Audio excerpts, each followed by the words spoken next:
We can hear you. Yes. Okay. So we'll continue what we talk about, like deep learning, and we talk about like neural networks that. So basically, let me just sketch something that basically like you can think of like a network. A very simple network would be just like we have some input, let's say x here, and then like maybe it's a classification problem that we're going to classify into, let's say, 3 different classes, like cat, dog, and sheep.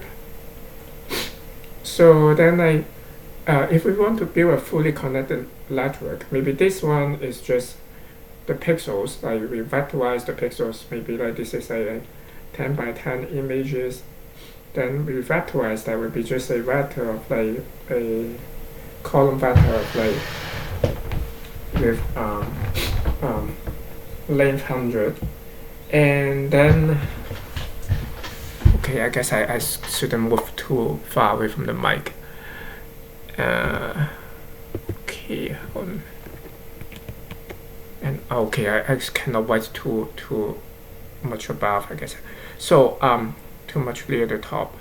So and then like, let's say if I fully connected network, so I have this x coming in, say I multiply by some weight, so this is some weight matrix, and I get y is equal to basically w times x. Oh, again, I don't write too high.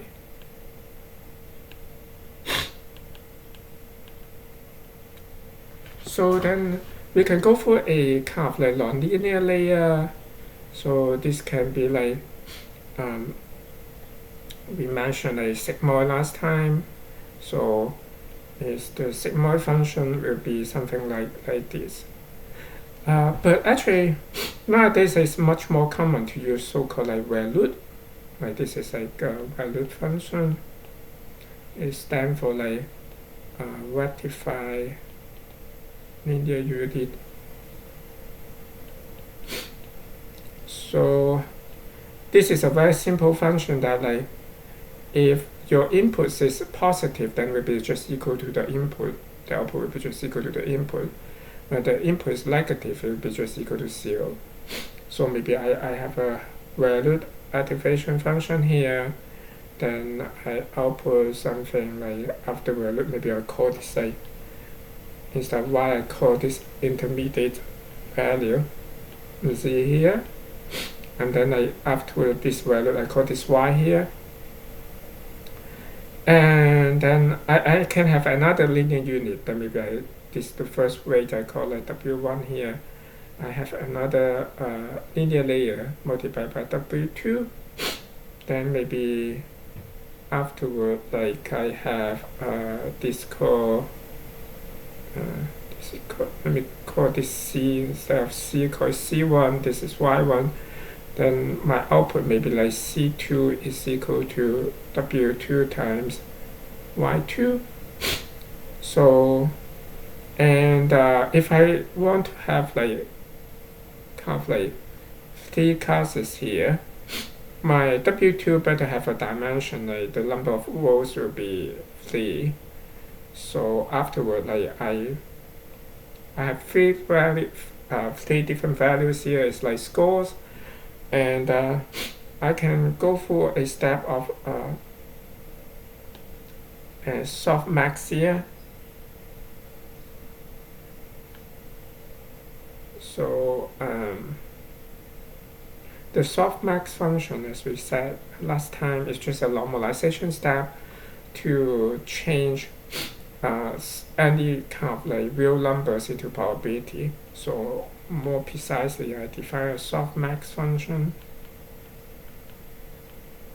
that let's say I have 3 different values here. Maybe I call after the softmax, I just maybe, okay, this I call C2 here, right? So I have like this C2, how do let's see, C2, the first value of C2, second value of C2, and third value of C2, right? The softmax function will be like C2i is equal to exponential C2i, this sum over exponential C2j,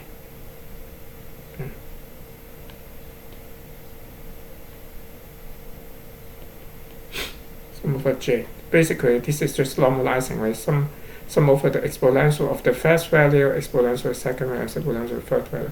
So therefore, like after softmax, apparently, like I have call this C. Let's call it something.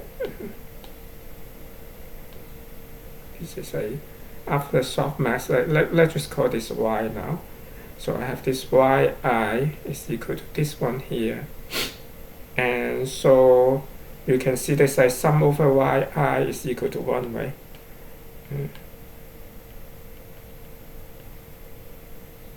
Sum over yi, or maybe I simply write in this case y1 plus y2 plus y3 is equal to 1, and also like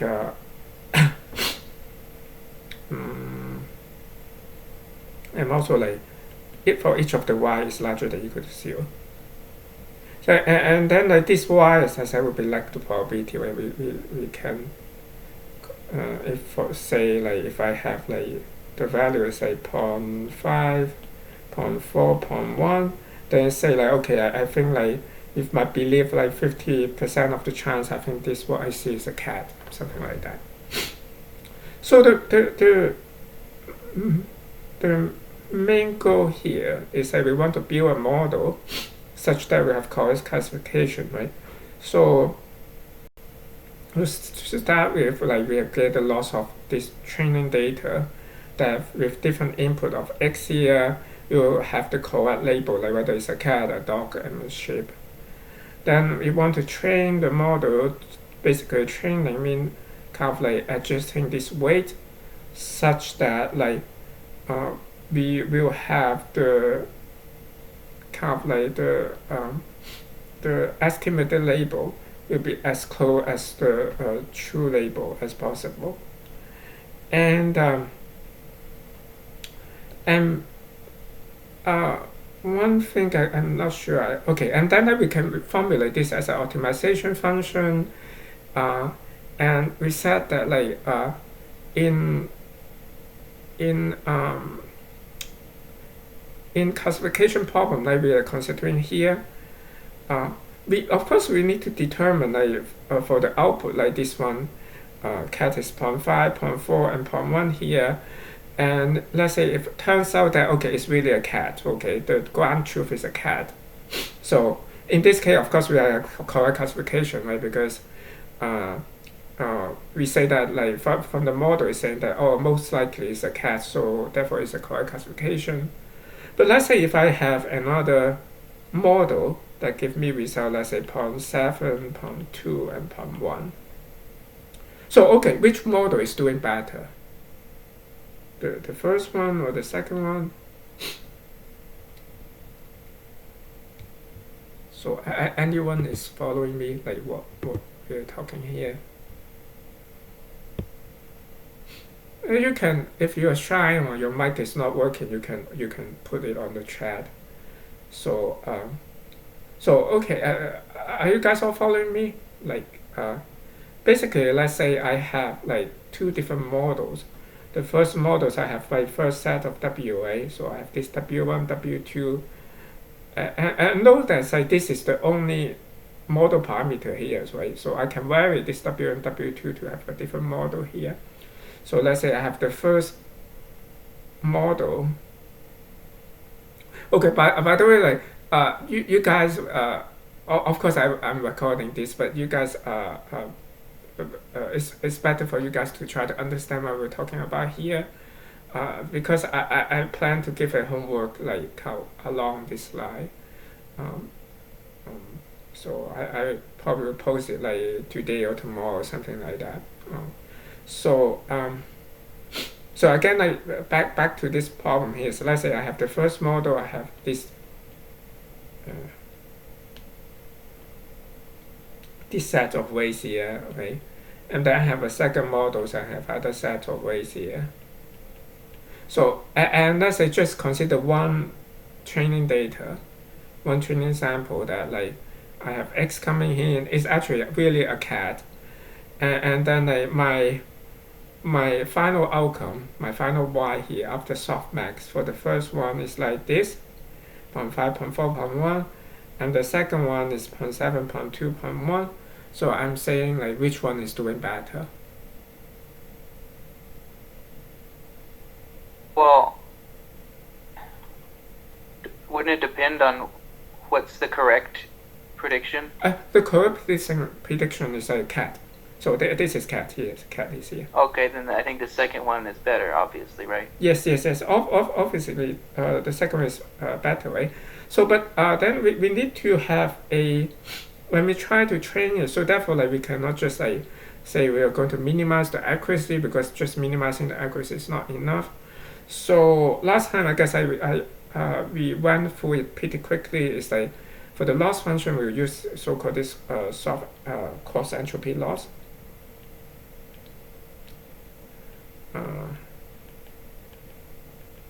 So the cross entropy loss will be simply if you have the true, you think of like if I have the ground truth here, let's say it's a cat, I can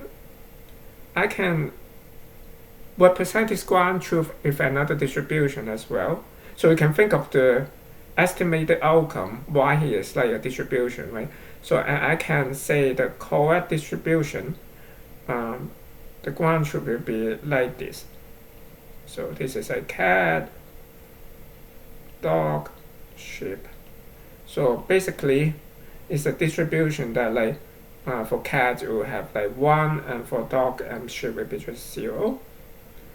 And then like for my output here, like as you can see, for the first and second will correspond to have a output like something like this is 0.5, 0.4, and 0.1.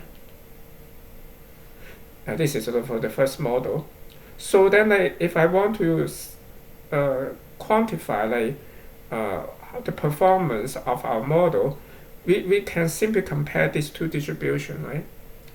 And in information theory, there's the classic way, very popular way, is using this so-called KL divergence of comparing two distributions to say how far the distributions are away. More precisely, if I have a distribution Q and distribution P, the definition of the KL divergence would be something like Q.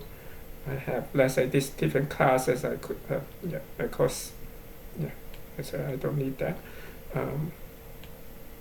Something like QC log QC over PC, something like that. And some over CC is the sum over the classes here. And Dr. Chang? Yes. What did you call that? The K? That's a K Kullback Leiber. Okay, thank you. Yeah, something like Kullback Leiber divergence. Divergence. This is many people just call it KL divergence, and actually you can show it. I'm not going to show it. This is very easy to show that like when P is equal to Q, like if these two distributions are identical, apparently each of these terms will be equal to 0, right? So therefore, like when Q and P is the same, then will be equal to 0. This sum here, the KL divergence will be equal to 0. And also like for Q and P, when they are not the same, this value will be always bigger than equal to 0. Or actually, I can write it like this way. This basically KL divergence will be always equal to 0, bigger than equal to 0, and is equal to 0 only if Q is equal to P, basically. Cost entropy is basically just a if you look at this scale divergence here, I can write this as a some it's okay, I moved here. I can write it as a QC log QC plus a P, QC log PC, right? So, and you think of this is the ground truth, right? This is the ground truth. And also, like, this thing here actually turns out like this thing is known as the entropy as well. This format, entropy of the entropy of Q here. And entropy as the name, if you know, take a, I guess probably many of you guys in engineering science have taken class in physics. So like elementary physics, you have like this entropy in thermodynamics. This is exactly the entropy, and if you remember like how they kind of like the idea is like the entropy is like kind of a measure of uncertainty. So and the bigger the uncertainty, the entropy will be bigger. If there's something is like totally deterministic, then the entropy will be equal to 0. So because for the ground truth distribution Q here is always, I can claim that I know for sure like what I'm seeing is a cat. So therefore it's actually deterministic. It's a deterministic distribution. So therefore like this entropy is equal to 0. Actually, if you substitute that, also you can easily see that it's equal to 0 because only when for basically for all classes is this QC is equal to 0, and only when the classes is not equal to 0, for QC is not equal to 0, QC is equal to 1, right? So therefore log QC is equal to 0. So anyway, this sum is supposed to be equal to 0. So therefore like we can ignore this sum here so that we only have this term left in general, and that's people call it cost entropy. Yeah. So therefore like okay, after all this, so this long as this cost entropy is basically just these terms here. So if we go back to this example, then you see if I compare these two different models here, the first model say the cost entropy cost will be just equal to what? It's just equal to log 0.5, something like. And the second one will be like log 0.7. Okay, I have a minus. I'm missing a minus sign here. Minus. So therefore, like the first one will be smaller. So therefore, like it's kind of better.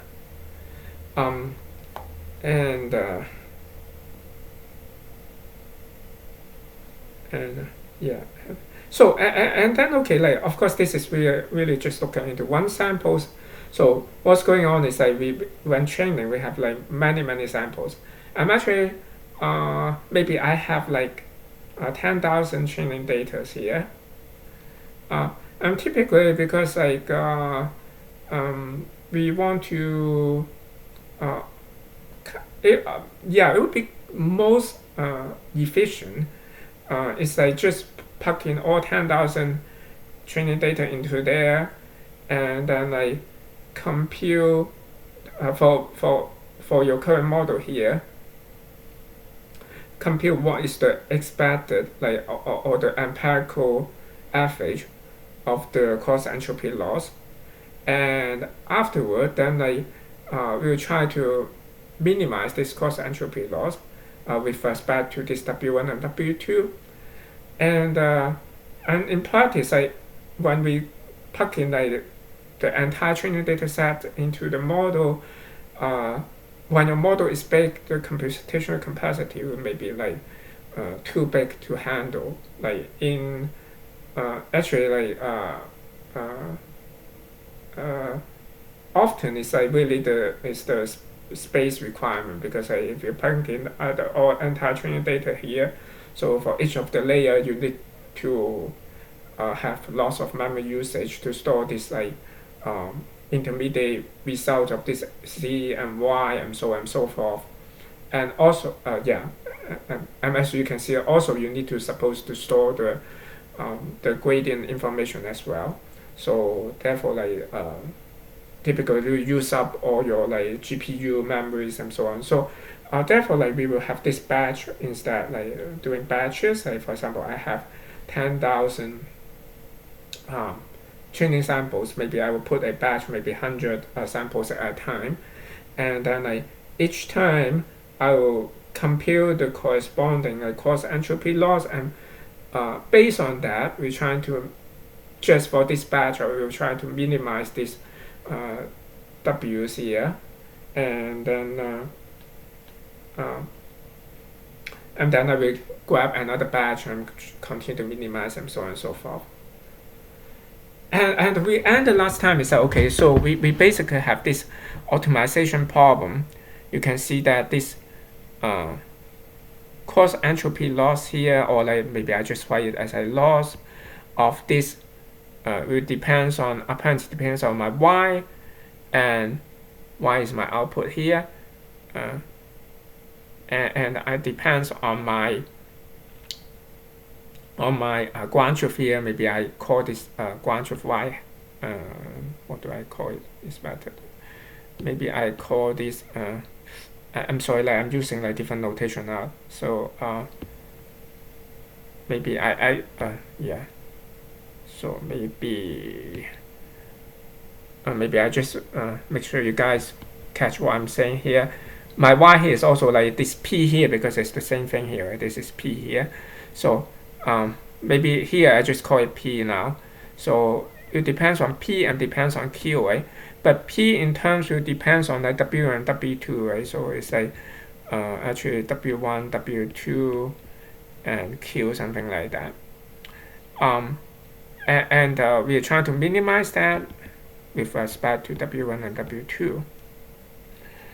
And we say, okay, what we can do is simply using now we everything is like become just an optimization problem, right? So what we can do is simple gradient descent, right? So if I can find the gradient, or like you can think of I have how L will changes with respect to W1. So I'm doing this actually. I just want to give a remark here that I'm using this gradient notation. Of course, when we write this notation here, we assume W1 is a vector. But in practice, as you can see, my W1 here is a matrix, right? So you just need to generalize this concept here. So basically, this what we mean here is really, if you think of like the classic, if I have a vector y, I have the gradient of L with respect to y is really like something like partial L, partial y1, partial L, partial y2, and so on and so forth, right? So now if I have a matrix like that, like let's say just the gradient of L with respect to W, where W is a matrix, then I really have the something like partial L, partial W11, partial L, partial W12, and so on and so forth. And this is partial L, partial W21. Oh, if it's just a 2 by something matrix, it would be something like that, right? And one thing, like I guess it's good to always like remind you guys, if my L is a scalar function, so in this case L is a scalar function, it's just one net values, my W and my gradient W should be the same shape, should have the same shape here. So what I mean is that if my W have a dimension like 2 by 10, let's say, my gradient L with respect to W should also be like 2 by 10.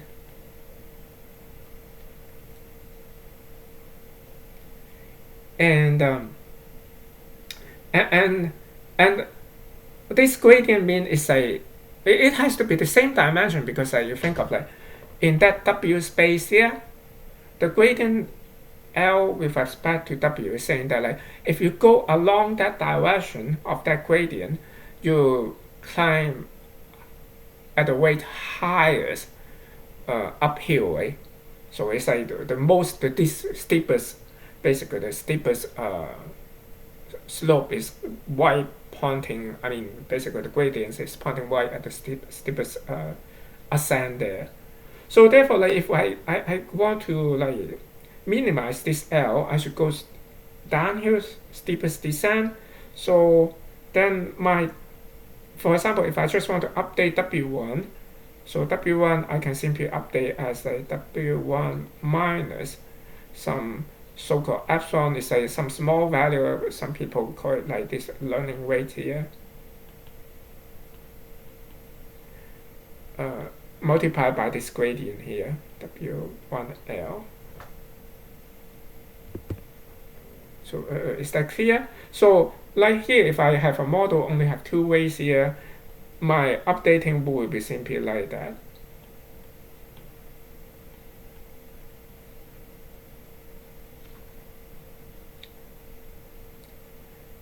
But know that, like, okay, several things.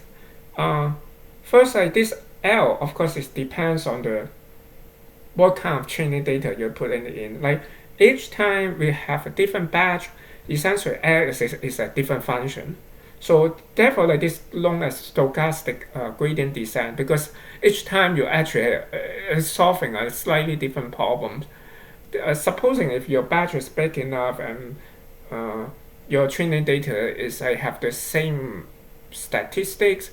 Basically, what I'm saying, like you don't have like training data one coming in is like have like a particular illumination at the background, and the other one is you just using a different lighting. So that probably will hurt like when you train your model. You want to have like your training data is kind of uniform. Like they should have like uniform statistics. So otherwise, like you're just like you may be like oscillating around, because like you basically solving like a different essentially the stochastic gradient descent, or like each time is already there's another remark I'm not sure I want to say about that. Yeah, but okay. Let me just call it stochastic gradient descent. What I want to say, like, strictly speaking, like when I do batch, for stochastic gradient descent, like the name actually refer to the fact that each time we just use a one training sample, different training sample. But here, like we're using a batch each time. But anyway, it's still stochastic, and as I said, like we want to make sure that like your training data should have the same statistics somehow, like similar statistics, same statistics. We don't want to have like different lightings like for the training data, for example.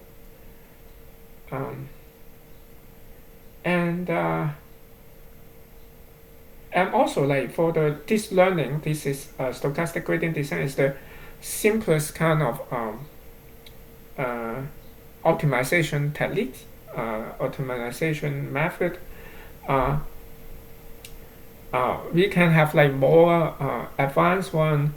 So for example, like if you look at those libraries in TensorFlow or PyTorch, you have command like this SDG, stochastic gradient, SGD, that's SDG, SGD.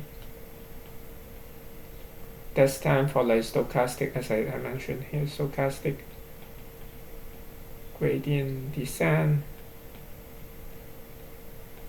And you also like some method like with momentum. I forgot like what command they use.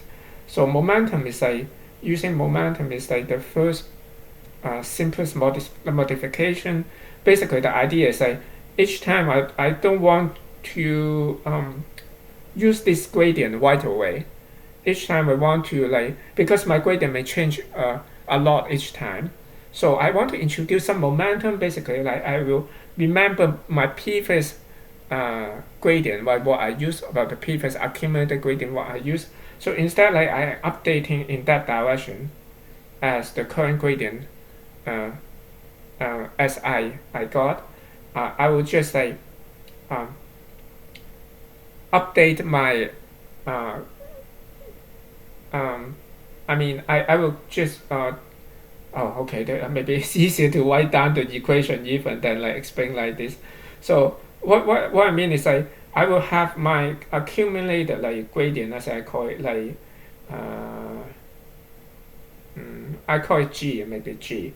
So instead of like I'm going to go downhill with the current gradient, I will come downhill with my accumulated gradient G here.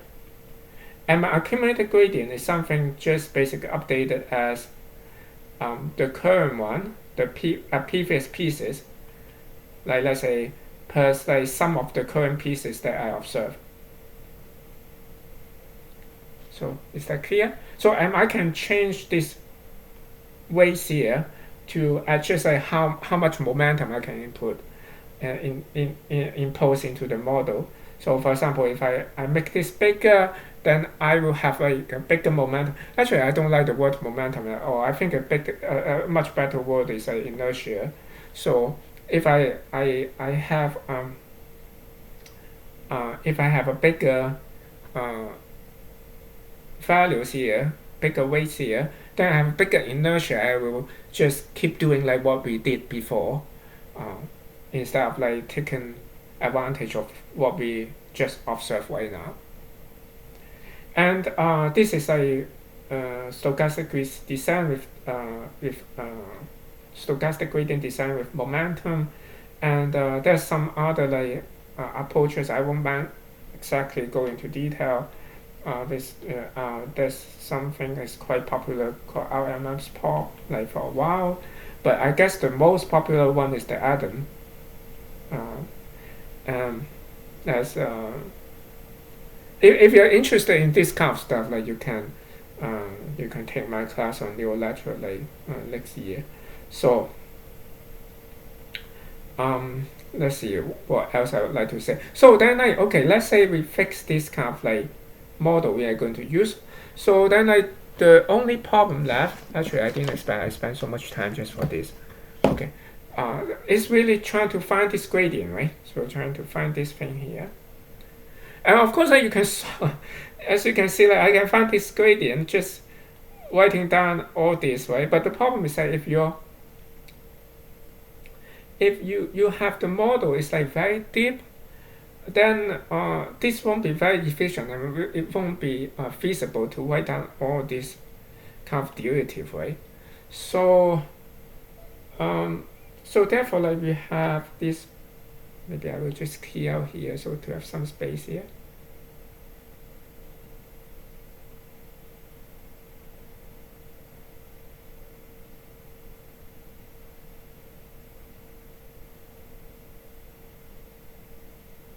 Oh, by the way, again, like, please interview if you have any problems and so on, any questions. I have a question Yes. about the learning rate. Yes. So that's something that like an engineer or a researcher would set. It's actually there's lots of progress like with like this learning rate like for the last several years. So it if I gave you a question 5 years ago, it's something like people will just give a trial like and typically what's going on is like they will try to um, set the learning rate for let's say 0.01, then like when they try to run the optimizer, typically what's going on is like you will go down and then after a while like you go plateau, like you don't go down with the cost loss anymore, actually as you continue to train. So then like you decrease the learning rate by factor of 10, like let's say, and then you can continue to go down a bit, and then like when it plateau again you continue to like reduce the learning rate.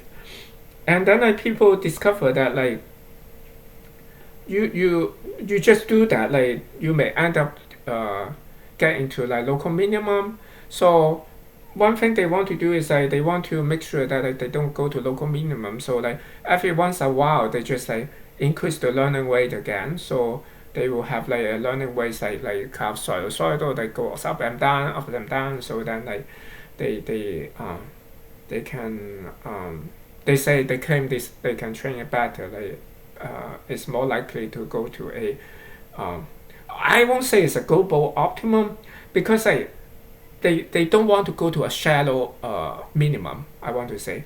So why they don't want to go to shallow minimum is like you think of like what we are kind of optimizing is really an approximate model. So each time we take a different batch, we actually have a different optimization problem here. So if you have a really I shouldn't say shallow. Okay, I said shallow. What I mean is like a steep minimum. So like a steep minimum like this. If I have a steep minimum, I fall into this one here. So what I mean is that maybe this steep minimum is not a minimum at all. It may be just because of this particular training data, I end up like if artificial minimum like that. If I change a different batch, maybe my minimum go to here or something like that, or maybe it doesn't even exist. So therefore, it's safer if you can like go down into more minimum, more like flat minimum there. So therefore, like they want that's why they want to like jump out of this kind of like steep minimum every once in a while.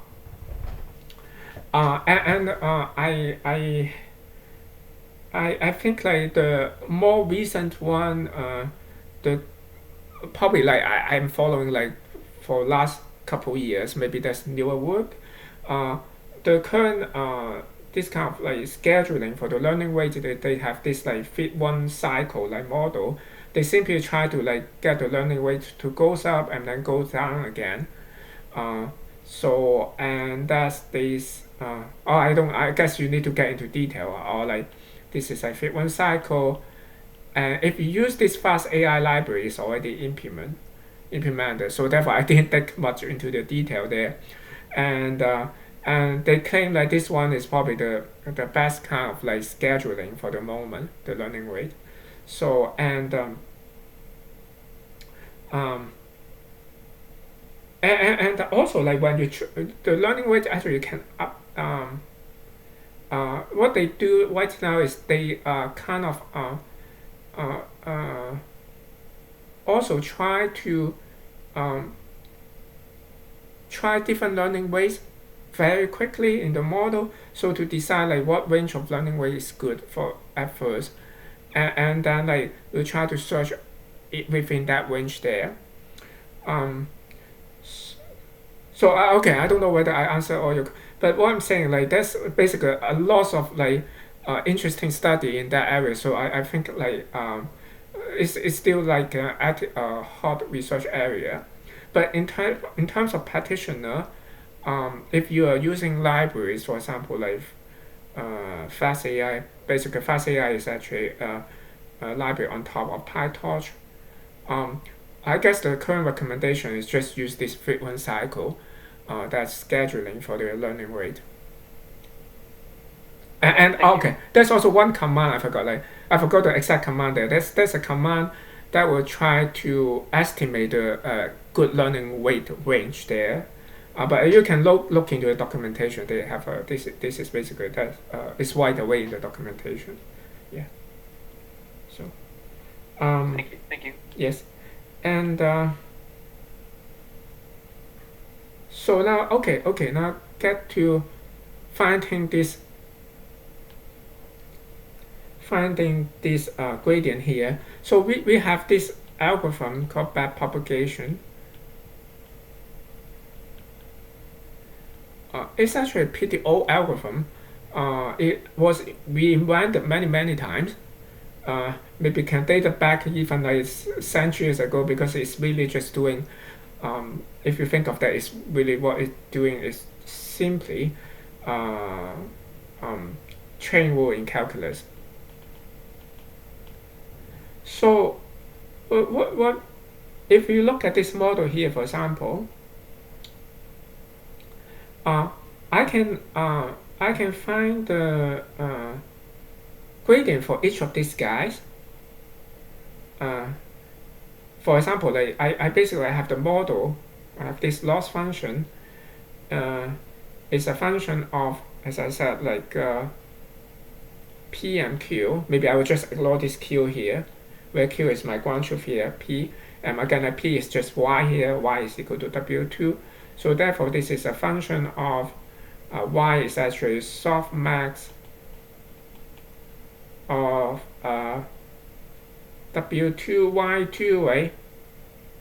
Let's see, wait a sec. Yeah, WY2, but WY2, this is C here, right? C2, but C2, okay, quite confused here. C2 here is W2Y. Oh, okay, maybe I can then write it correctly. Maybe I go step by step. Y is softmax of, softmax of C2, yes. And then C2, I think this is not Y2, right? This is Y1 here. And C2 is like W2Y1, right? W2Y1. And Y1 is basically is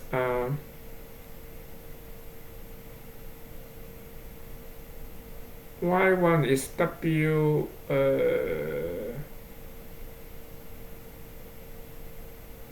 Y1 is a value of C1, and C1 is equal to W1x, something like that. So let me rewrite that. That is a softmax of W2 value W1x. Okay, something like that, right? So now if I want to find the gradient, okay, as I mentioned, like this gradient is a little bit a overload of the symbol, because in vector calculus, my gradient is really applying to a vector here, but my gradient is also applied to a matrix here. But the only thing you remember, as I mentioned earlier, is that if my gradient is applied to a scalar function with respect to some variable, then the dimension of that gradient will be the same as that variable there. So this is a very good thing to remember, so that you won't get lost easily. So then for example, if I look at the gradient of LW, that would be essentially like have this kind of chain rule, right? It would be like I have, maybe I use this gradient of L with respect to this softmax thing.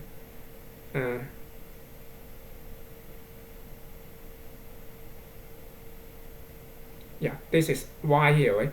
Gradient of L, gradient of Y, gradient of L with respect to Y here. Multiply, I'll just use an O here.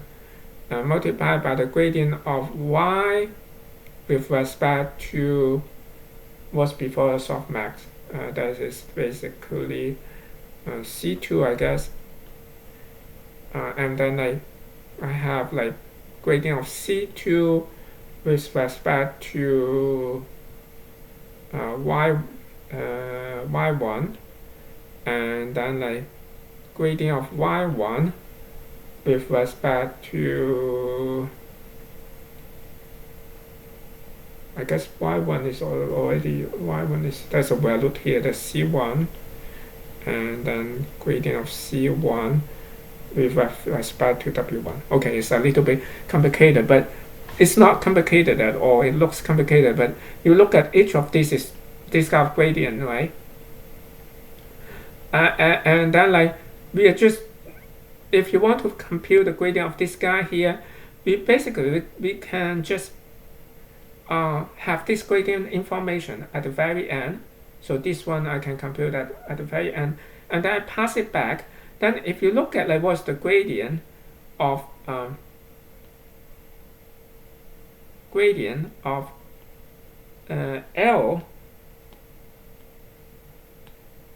L with respect to C2 is actually this guy here. So when I continue to go backward, actually I will compute the gradient for each of these guys. And if you look at this one here, this one is actually the gradient of L with respect to y1 here.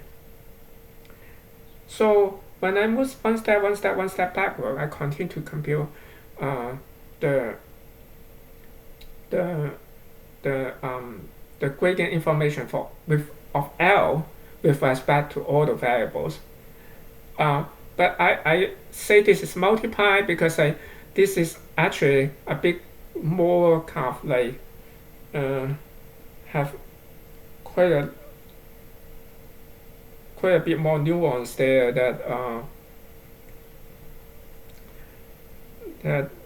as you will see. I guess it's good to just use a couple examples, and you will see that more clearly. So let's say like if I want to go for just the gradient of L with respect to C2. So this is so C2 basically L is equal to, again, L is equal to softmax, or actually it's here. L is a softmax of C2. Okay, and L, by the way, L is the cost entropy function. Actually, I put L here. Maybe I should actually write cost entropy. So therefore, maybe I should write down L first in terms of C2. L is equal to cost entropy, so it's equal to Q C log PC, right? This is cost entropy, but this P or this Y is equal to softmax. So this is a softmax, or like maybe I just write this is exponential C2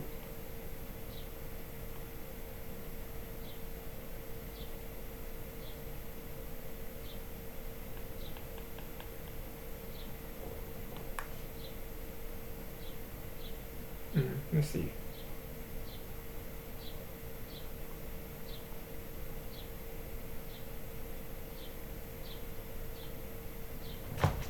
PC, how do I write it? This is equal to exponential C. Maybe I write like this is better. Sum over exponential C pi. Let's say this is sum over C pi. Log of this guy. QC. Sum of C. And so this is equal to what? This is equal to QC log CC minus CQC log sum over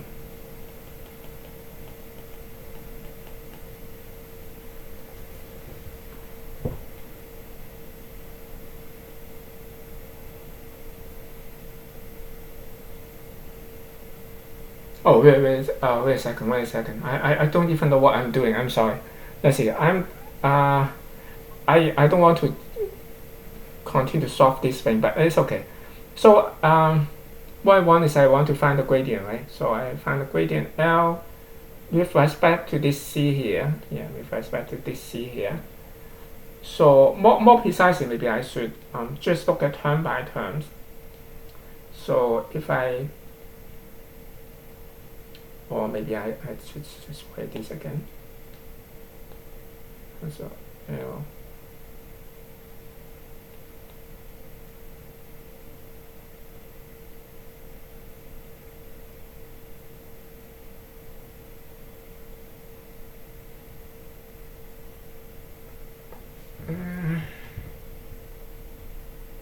look at the C terms here, then I basically takes this L with respect to the maybe that's a okay, that's fine. So that's maybe I use use a different notation here. Maybe I class A, I don't use C because then that's confusion on notation. If you see that, like for this one, that's basically like partial L, partial C, A here, something like that, right? So then look at this one here. I take the partial derivative with respect to CA here. So this one, the sum here, only one term will have CA here, right? So therefore that term is actually is CA multiplied by QA. So this one I should get QA here. And for this one here, I should get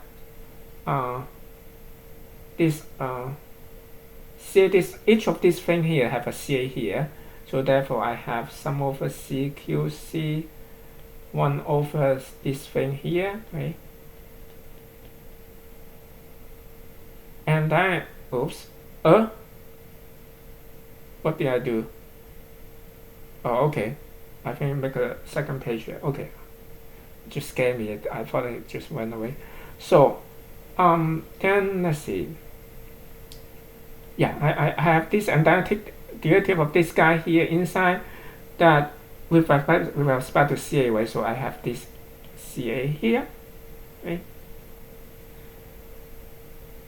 Let's see. QA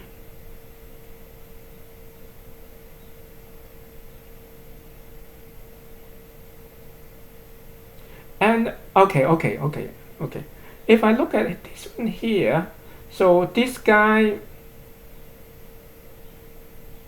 this one here is actually the output, right? This actually is just the PA here, right? This is the same thing as this is basically the output of after the softmax here, right? This is just PA here. And this guy Q, remember this Q here is actually a distribution, therefore sum over 1.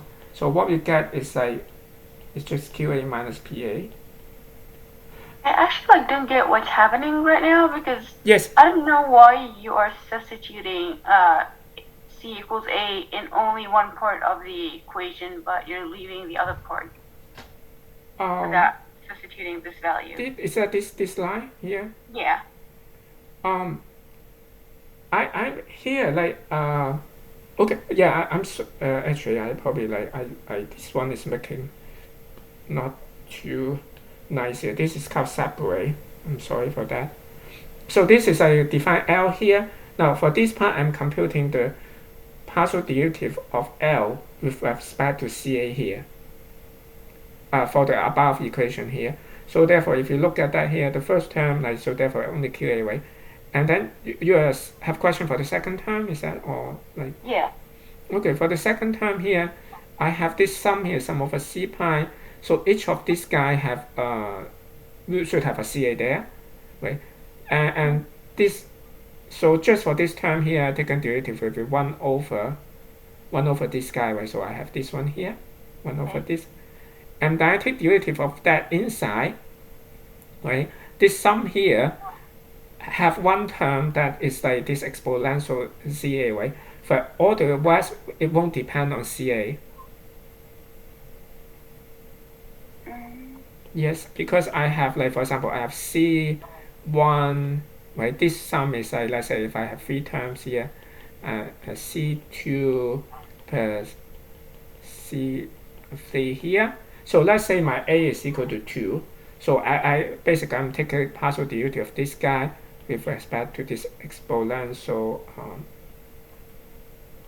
C2 here. So therefore, like only the term in the middle will left behind, right? So therefore, I have this exponential CA here. Right. Yes. Okay. So I hope that's clear. And then like, what I'm saying that it's really neat because as you see, if we use the cross entropy loss, if for the last step, we use softmax for that. The derivative that coming back out of the softmax with respect to the loss is simply the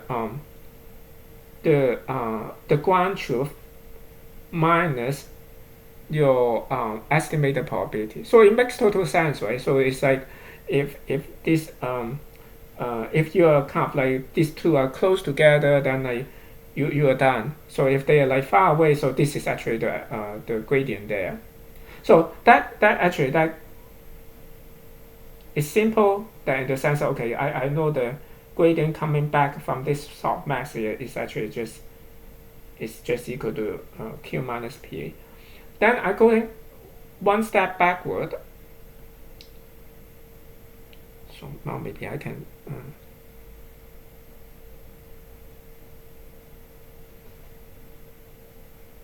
actually I'm making the homework is for you guys to implement a couple steps of this like back propagation steps. So I just tried yesterday like using MNIST data with a very simple like this like 2-layer neural network, like fully connected network. As you see, the result won't be great, but it seems to make sense. I guess I probably didn't have introduced any bug there, but that's why like you see like you need like more kind of better like neural networks model than just simply fully connected networks. But as for the assignment, I will ask you guys to implement some of these steps here, basically. So if I continue, like I know the gradient of summarize here. The gradient LC is just equal to Q minus P. So therefore,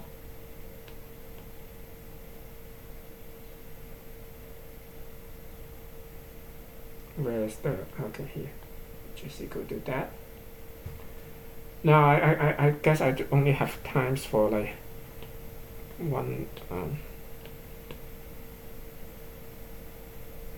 two step here, hopefully.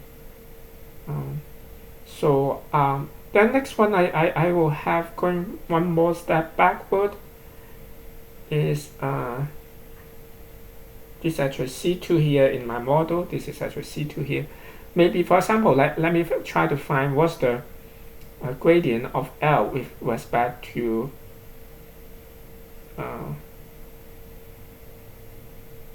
y1. That one probably is easier.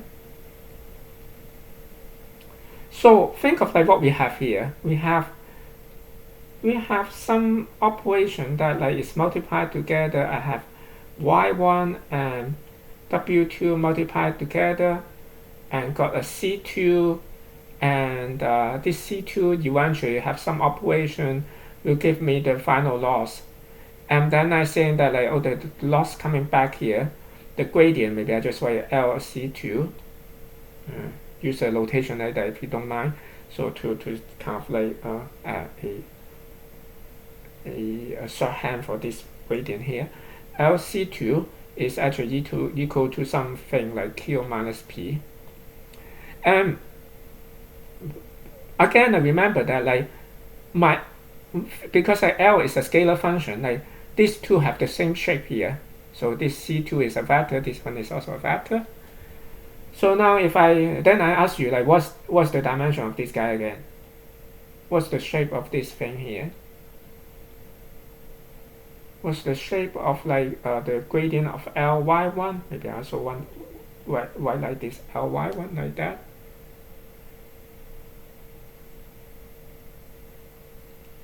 This should have the same shape as y1, right? So as I mentioned, I'm also like LW2 should have the same shape as W2, have the same dimension. So for example, like maybe maybe I give an even more concrete example that like let's say C2 is y1 has a 3 values, like I would agree on the dimension. I wouldn't agree that they'll have the same shape. Shape mean dimension. Oh.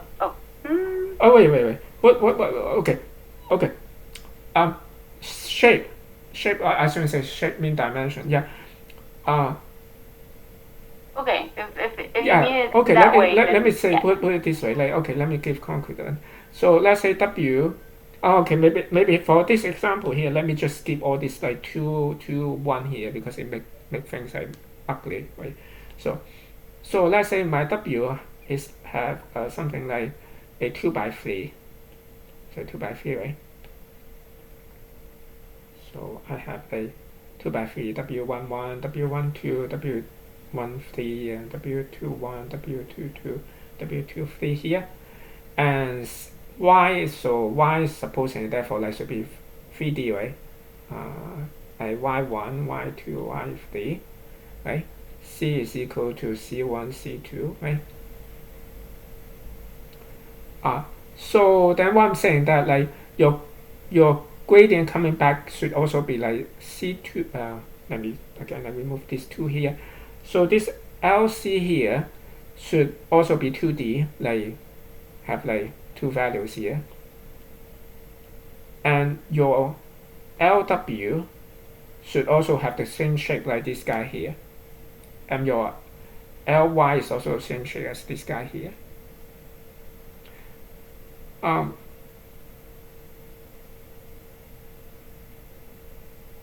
And then like but how about if I consider this let's see, ly1. I say I'm trying to find ly1. Okay, if I try ly1, so now ly1 should be something like the gradient of c with respect to y multiplied by the LC, right? Or like okay, maybe I still use this notation here. Doesn't really make it much shorter, honestly. LC, right? This is just chain rule, so I'll get more detail into that though. Like so, but what's this thing here? If you look at the dimension here, then like this dimension like won't be 3D like Y here, because like C now is not a scalar. C is now like have 2 values here, C1 and C2. And actually this therefore like is actually this one actually should have like 6 dimensions here. For C1 I have like 3 of them. For C2 I have 3 of them also. So why I have this multiplication? I just use O here because it's not a simple multiplication, not a scalar multiplication. I should have something like this. I should have this ly1 is equal to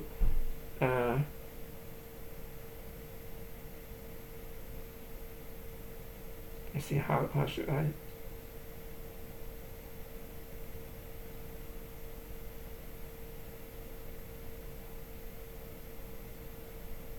Yes, okay. It should be equal to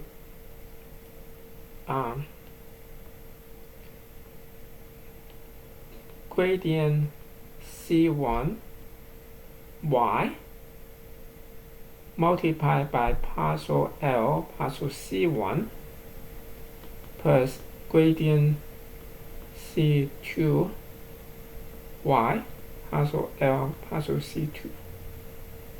And note that this partial L partial C1 is just the first and second element of this guy here. So this is actually CL, the first element, and partial LC, second element here.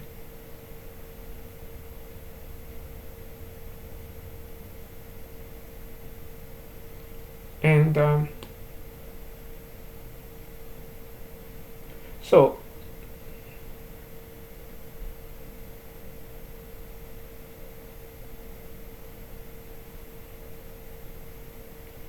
So then what was this like parcel C1, parcel Y, and parcel C2, parcel Y exactly? I have like you think of like I have C, that's basically C1 and C2 is actually equal to my W11, W12, W13, and so on, multiplied by this Y1, Y2, Y3, right? So therefore, like if I look at just C1 here, C1 is actually, therefore C1 is really equal to W11, Y1 plus W12, Y2 plus W13, Y3.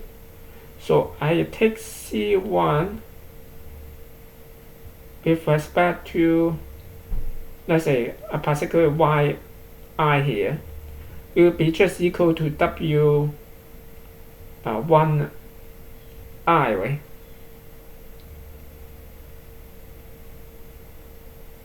So actually, like so therefore, like my parcel C1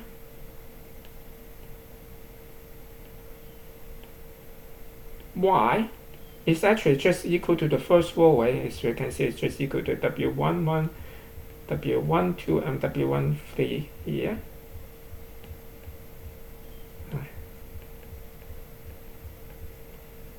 And so therefore, like my parcel C, parcel Y, as you expected, is actually just the original matrix W11, W12, W13, W21, W22, W23. It's just equal to W. And that's actually know that like from vector calculus and something like that. So, but then if we look at that, so but if I go back to this equation here, so therefore like this is actually what this should be. When I backpropagate back, I should have something like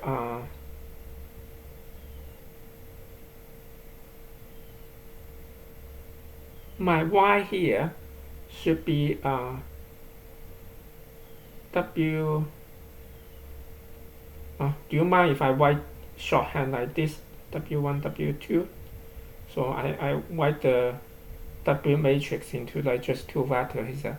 A W1 hat multiplied by this parcel L, parcel C1, or maybe I use that.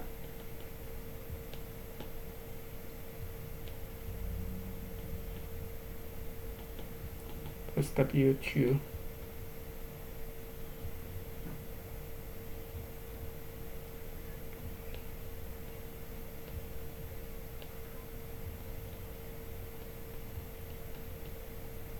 Okay.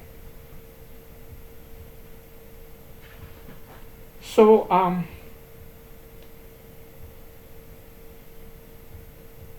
so you see that like, I have like my, so then I know that was the gradient coming back now. So if I know my gradient coming from here, this LC, I know this LC here. This is basically this LC here. As I said, this is if I use this other notation, this is LC here. So my gradient to this y here, the update gradient y here, is basically the first row of W multiplied by the first element of this partial derivative plus the second row of this W multiplied by the gradient of LC for the second element. So I guess I'm taking more time than I expected. So you guys have any questions? So it may be like half complicated.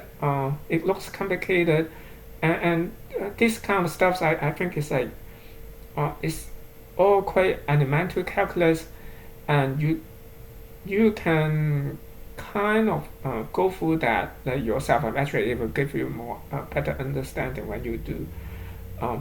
But what I mean is that like my against my suggestion is that like my advice here is like keep thinking that, like for example, for this operator, in general, this operator, of course, in this case, is a simple multiplication operator, but you can have like all kind of different operators. That's what's going on in in TensorFlow or like PyTorch.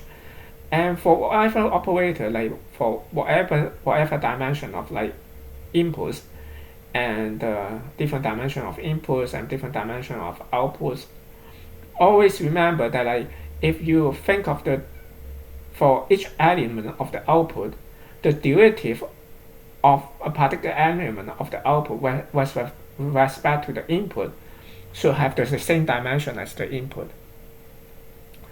And then like when you need to compute the backplot for the gradient, so will be just like for that particular element, you are going, okay, I'm already running out of time. I guess like it will be just a weighted sum of those the partial, okay, it will be like weighted sum in this example here. It will be just weighted sum of this local derivative here. So you can see like I have the local derivative of C1 with respect to W, C1 with respect to Y, that I have this guy here, and I have C2 with respect to Y, I have this guy here. Then I should weight the sum by the partial derivative that coming back. That's partial L, partial C1, and partial L, partial C2. Okay. I guess I really should end here. So any questions? I probably post the homework, and then I will talk more about the homework next time anyway. So but it will be trying to fill in some function to compute the backpropagation step. So I guess I will stop here if you guys don't have any question at this moment. So I will see you guys next Tuesday then.